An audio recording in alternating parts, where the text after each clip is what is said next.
Before he became a World Series champion, San Francisco Giant Pat Burrell was just a small town boy from a very small city right here in the heart of the Central Coast.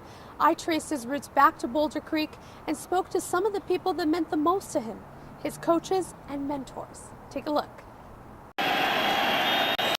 There's a shot into left. To the world, he's known as Pat the Bat, the powerful outfielder for the San Francisco Giants. But to his coaches and friends in Boulder Creek, he's simply known around town as Pat. But as a quiet student at San Lorenzo Valley High School, the 6-foot-tall freshman made a big impression. I knew him as a freshman here at the high school when he first came up, and we were very excited. As a football coach, I was licking my chops to get my hands on him as a quarterback.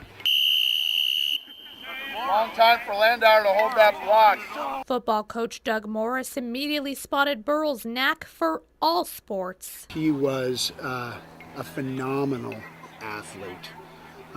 Just one of those boys who just did well at anything that he tried.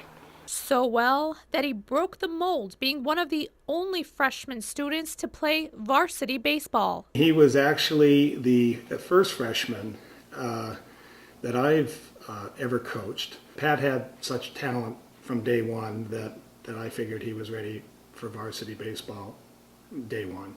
Burrell completed high school at Bellarmine High in San Jose, then off to a college career in Miami. Even after landing in the big leagues, Burrell never forgot his roots and always remembered the people who helped him get there. I'll tell you one thing about Pat, and that is that he never forgot his friends here in the Valley.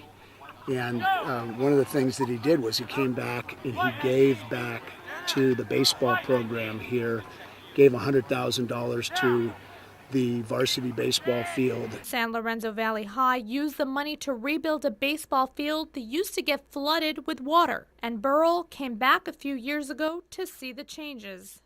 He just drove up and he was looking to see, you know, what had happened with the money and how the field looked up there. He just came by one time and I sat and talked to him. We talked about old times. And it was his athletic ability that made him a star, but there is one thing that his coaches will never forget. His love of the game and the fact that he wanted to go as far as he possibly could in this game.